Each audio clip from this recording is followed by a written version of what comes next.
Everyone, Nan here, and welcome back to another amazing episode of Digital Health on Air. I'm super excited today to be joined by Dr. Mark Sendak, the Population Health and Data Science Lead at the Duke Institute for Health Innovation. That's a mouthful.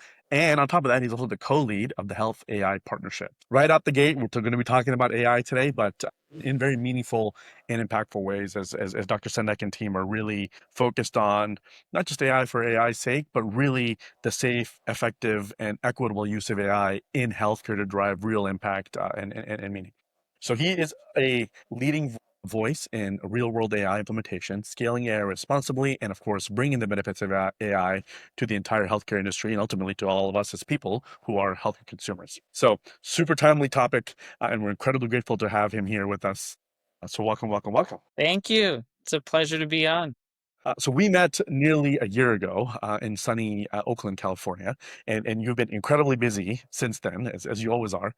But Yep. you live at the intersection of medicine, policy, and AI, not just today, but for quite some time. And now that it's the moment for this space, right, the intersection can really reshape the way healthcare is delivered and how people interact with it, consume it, and how we live our lives. Like, how did you come to the Duke Institute for Health Innovation and then really launch the Health AI Partnership? Yeah. No, this ties back to a warm-up question you asked, which was like about one of my favorite podcasts. And so Guy Raz, who runs How I Built This, his last question in most of his interviews is, how much do you attribute things to luck versus hard work?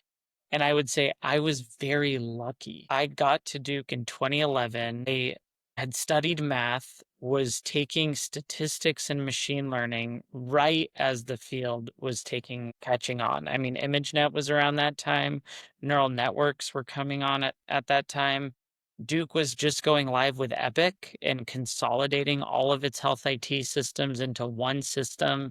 I got access to the databases for that system, like right as it was going live. The Duke Institute for Health Innovation was just starting, and I had a mentor who saw me programming with real data and was like, you should meet the guy who's starting the innovation team.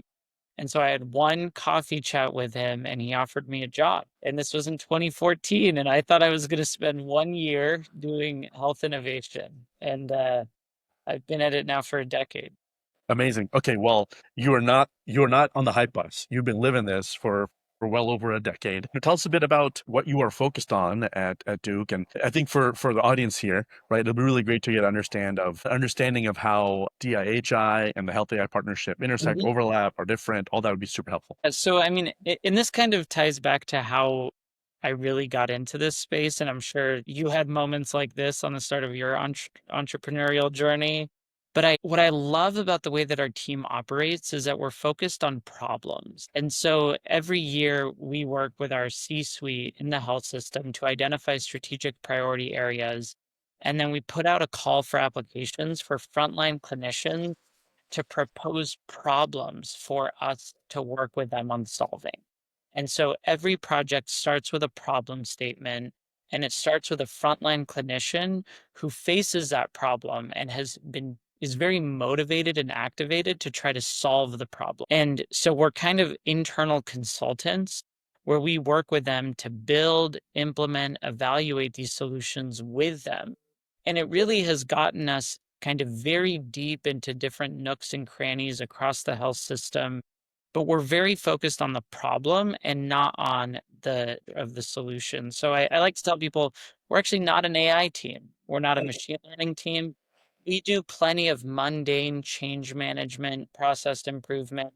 Technology on its own really doesn't solve healthcare problems. There's a lot of other aspects of innovation. And so that's kind of our bread and butter work internally. And then with that focus on solving problems within the organization with people with technical competencies, it really got our team here far ahead in terms of like the ecosystem at a national level, in terms of our maturity of using AI in clinical care. So then we were actually invited in 2021 to be part of an advisory group with the Moore Foundation. So based in the Bay Area, one of the largest philanthropies that funds work in healthcare and healthcare quality. And they knew that AI was going to change clinical care. So they became familiar with the work we were doing at Duke, and they gave us a charge of how would you build these capabilities at a national level? And so we worked with their program officer over the course of like 3 to 6 months on a proposal, and they funded it. And we've been doing that work now for 3 years to create what now is Health AI Partnership. That's awesome. Thank you for the color there. Super relevant. Look, I think I love And what you shared in terms of starting with the real problems, and I think yeah, no, and there's no, so much. It's so good. I was gonna say the other piece that I just have to remind people about is like you can't be out there talking about best practices if you're not actually doing the work. Yes, Like we do the work. Like I spend like as much time like talking and sharing about here's how we do it, actually working with clinicians, working with data. And I'm sure you've lived through this too. The last 3 to 4 years, number of AI experts and people with very strong convictions around how AI should be built has proliferated, but you gotta stay grounded in doing the day-to-day work. I love it. You teed me up perfectly. I was going to say, it's clear you've been doing this for well over a decade. Because I think we hear a lot about the promise of AI, and we hear folks envision and paint the picture of the future. But I love what you shared in terms of like it starts with real problems today, where you can apply technology to solve pressing problems that folks are living today, and you can only do that if you're putting into practice and are getting not just arms deep in the mud, but probably neck deep in the mud. And so I'd love for you to in light of that, like really bring to light, I'd say some of the most notable projects you've worked on recently, things that you are most excited about and proud of in terms of like, hey, this isn't just the promise of AI. This is a problem or a set of problems that we're solving today. Yeah. So one of the things I like to joke with people is I literally spent the first 5 years doing my job cleaning healthcare data. And what that meant is that for many different use cases, because I went to medical school, I would try to understand the clinical problem from the clinician and try to understand what was meaningful to them to try to derive out of the clinical data. And I'm sure you face this too, but when someone says, I'll never forget, I was helping Duke evaluate a high utilizer program. And I had this double board certified psychiatrist and internal medicine doctor tell me, Mark, I just want to find disruptive use of healthcare services. What does that mean? This woman's name was Natasha. And it was like, well, people who go in and out of the ED, who are in the hospital for a long time and then have another subsequent hospital admission without being connected back to primary care. So it was something that had salience and meaning to someone with deep domain expertise, but I had to understand what she was thinking to then figure out, okay, how do I take that and get it represented in all of these different types of raw data sources? And it was somewhat around analysis of data, but for that project specifically, it was around visualization of data. How do I visualize something for a domain expert where they can instantly see what they're looking for? And so that's really kind of so much of the root of doing this work is just learning how to work with the data sources. Some high level examples, I would say one that shaped my career in many ways was working on sepsis. I started working on sepsis in 2016. We implemented the model in 2018. We've been maintaining it now for 7 years. We just published a study last month where we took that technology and evaluated it in 4 emergency departments in Ohio in community settings. It's just taught me how hard it is to take a best in class technology and scale it. And then the other project to me that has been incredibly meaningful is the Health AI Partnership Practice Network, which is a 12-month technical assistance program where we've worked with 4 federally qualified health centers and 1 community hospital system hand in hand with them to take them through the implementation and evaluation process of AI in their contexts. Okay, this is perfect. I'd love for you to share more about the Health AI partnership, and I think you've been quoted as say, getting AI out of the ivory tower, but Yes. you're in community care with FQHCs, with community hospital, like bring it to life for us, Okay, so let me give you an example. please. We are working with a community hospital system to evaluate an EHR vended solution for sepsis. And so this community hospital system does not employ a data scientist, no statisticians on staff, and they needed help doing the local evaluation of the technology. And so the vendor assisted with the local evaluation and helped them conduct an analysis. During one of our check-ins with this organization, they pull up an Excel spreadsheet and they say, hey, the vendor did this analysis of their product on our data. What does this mean? Adnan, is this product good? Should we use it? Where should we use it? What should the threshold be? And so for me, it was, and I'll say for several years now, we've been thinking about how should the developer, the user, the organization all kind of share the responsibility. Because the setup that we have here at Duke is really unique, where we all work for the same employer. So when I'm working with a frontline clinician, like we're 100% aligned to want the best thing for Duke. Whereas if I was outside of the organization, I may want to say, oh, that's not my problem. That's your problem. Totally. So I live in this artificial environment right now where we are all aligned. Whereas this example from the practice network is an example where I think the vendor actually went above and beyond to conduct the analysis, but that wasn't enough. This organization needed somebody who they perceived as objective to come in and help them with the interpretation of the analysis to translate that into a clinical and operational decision. So I just want to emphasize, like, the vast majority of healthcare organizations do not have a data scientist. So even if you give them an analysis, they still need help. And then there's other examples where these organizations are small, they don't have the leverage that a place like Duke has in negotiating contracts, negotiating pricing. We've had sites test vendor solutions that don't work. We have a site using an imaging model that the patient population, because of its demographics, they get a lot more output from the model that says indeterminate and that it can't accurately classify. And they think some of this has to do with skin tone and demographics. It's a lot of those foundational things of like, is this out of sample from the training data? Yeah, it's tough. The real world. The real world is messy. And these are real problems. I want to go back to where you started, which is around scaling effectively and like things you've learned as you've scaled the partnership and your work. But talk to us about scaling in two ways. One, scale in terms of the work you're doing and lessons for the audience here. And then today on the health AI partnership front, 5 organizations you're starting with, how do you really want to scale and amplify the impact that you're making? Yeah, no, and I would say I'm actually incredibly restless with our inability to scale. Mm. So I'm somebody who I obviously went to medical school to be a doctor and to take care of one patient at a time. What really got me deeply committed to health innovation was the ability to scale things and that I could build a technology solution that could affect tens of thousands of patients and then hundreds of thousands of patients and then millions of patients. That's not something you can do as an individual, a physician caring for individual patients. But I go back to the 10 years I've spent working on sepsis. I've scaled this one technology to 2 health systems. Like, ooh, that's still a small number. Health AI partnership, we have a technical assistance program that reached 5 organizations, and there's 6,000 hospitals in the United States. So I am concerned at the pace of the technology adoption compared to the speed with which we can build capabilities. Mm.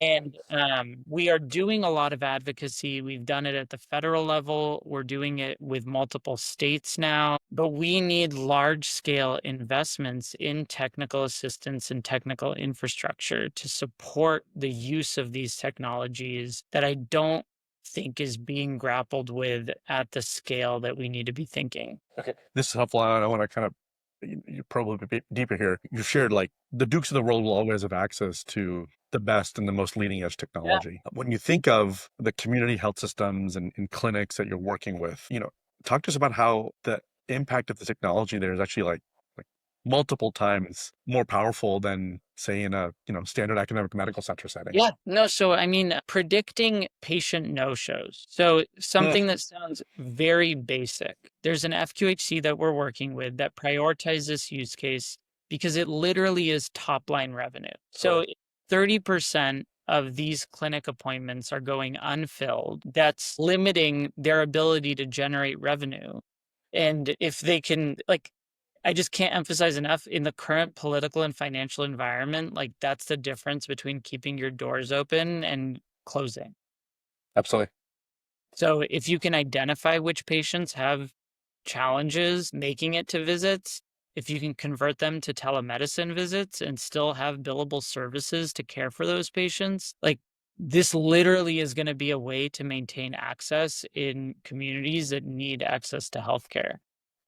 I think this example also is a real problem, creative, technology-based solution, allowing an organization to not just survive, but to truly thrive, and as a result, really amplify, its impact in simpler terms, and just in the number of people that can come through its doors. But in a setting where every person who comes through a door, you're having major impact in terms of like not just their interaction that day, but probably their longer term care journey. And I'll give you one other example. So we have an FQHC that evaluated an AI scribe. And I would say what I've heard, at least anecdotally within Duke, the main driver for AI scribes is physician well-being and clinician administrative burden. Okay. Right. In this FQHC, the main driver for the adoption is the speed with which they can close charts and send bills. That was like the primary outcome. How quickly can we receive payment for visits to just increase cash on hand? So, like, once again, it just gets you like reoriented, like, what is their priority?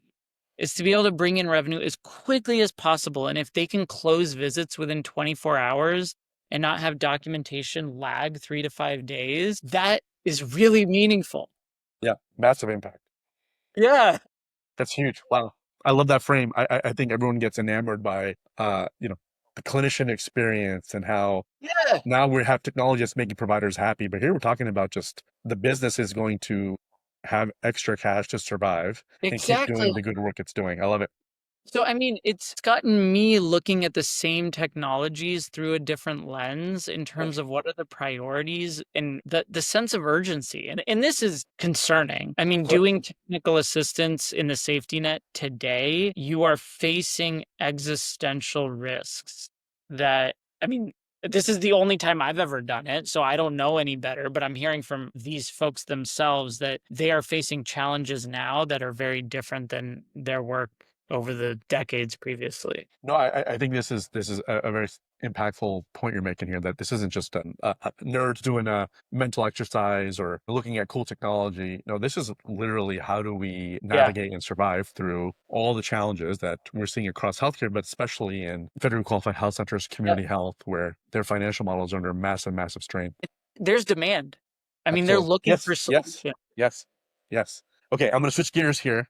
You may not want this title, but you are now a policy wonk. So you provided policy recommendations at the federal level related to AI infrastructure. Tell us about these recs and really, oftentimes people start thinking of governance and the risk and everything. But you have a point of view on this, so tell us more. Yeah, what's one thing I have learned over the last few years is that we can work with both sides of the aisle also in a way that allows us to advocate for the communities that we work with. And a lot of it is just framing. And I'll say some things here that, like, I think folks have witnessed. I also work for Duke. I mean, I work for a university that's under a lot of federal scrutiny right now around the way that we recruit medical students, the way that we Right. fill our slots. But the reality is, I think both across the political spectrum, there is concern about concentration of power and concentration of resources in the hands of a small number of industry or large incumbent firms. And I say incumbent firms to be intentionally vague. It could be Duke. Hmm. It could be Yeah. a large academic medical center, but it could also be a technology firm. So I think a lot of what we've been doing in Health AI Partnership, and you referred to the phrase get AI out of the ivory tower, it's really about decentralizing power and decentralizing expertise and capabilities, which resonates through an equity lens. It resonates through a rural health lens. It resonates through innovation and competition. So there's a lot of different dimensions that I've found that we can communicate and connect with people from both a commercial standpoint of like, we want new entrants. We want technologies to penetrate markets where there's a need, but then we also need to make sure that we decentralize power and expertise so that all organizations can benefit from these technologies. I think that is spot on. I think if you think of the internet, no one controls the internet. Yeah. But there are people and institutions and organizations that definitely control AI's technology today. Yeah. So, I mean, I would say whether this is a indirect effect, spending more time in policy settings has taught me how to frame our message because there's ways to reach people in ways that resonate with them, regardless of their political inclinations. Well, I'm going to say thank you for your leadership here. It's rooted in a decades long set of experience. I'm sure the last 24 months you've seen rapid acceleration. Talk to us about the future. Obviously, like I'm sure you feel like the work that you started on 10 years ago has been validated, but what do you get excited about as you look ahead? So one is definitely the activity that we're seeing at different state levels. So the meeting that we met at was partially one of the funders was the California Healthcare Foundation. We're working with the California Healthcare Foundation to put together an operational model for what technical assistance could look like in the state of California for community hospital systems and FQHCs. So I'm optimistic about doing regional expansions of this type of work. I think that if we tap into existing networks, I think we're going to have a lot more success in building these capabilities. And then from the technology standpoint, I'm very excited around. So, Healthy Eye Partnership so far has focused around disseminating best practices expertise. But to me, the next frontier is actually disseminating technologies. If we have something that we've built that works at Duke, why did it take us a decade to get to that next validation point in Ohio? How do we streamline and accelerate diffusion of technologies that work across settings? And building those common platforms and distribution channels to me is the future, because like it kind of goes back to the internet created distributed networks that were Yes. able to accelerate information sharing and transmission of data and all sorts of things. How do we create that same type of network for AI? Because right now there's like so much just locked up distribution and inefficiencies in the market that we need to tackle. Absolutely. Well, Dr. Sendak, you've been incredibly generous with your time. Thank you. Thank you for your leadership on this front, for solving real problems, and really, I commend you on wanting to amplify the reach and the impact of technology to solve again where you started real problems. So this has been an awesome episode, one of my favorite episodes. I think you have not just a real experience based point of view, but super nuanced, right? And not just the hype Prixie Dusk, but the promise of it, the excitement for it, and really the potential for it, but a path to get there that you're working day in and day out. So thank you. Thank you so much, and excited to cross paths next time. Yes, looking forward to seeing you back here in the San Francisco Bay Area. Yes, All right, take care. thanks, Dr. Sendak. Great episode. Thank you.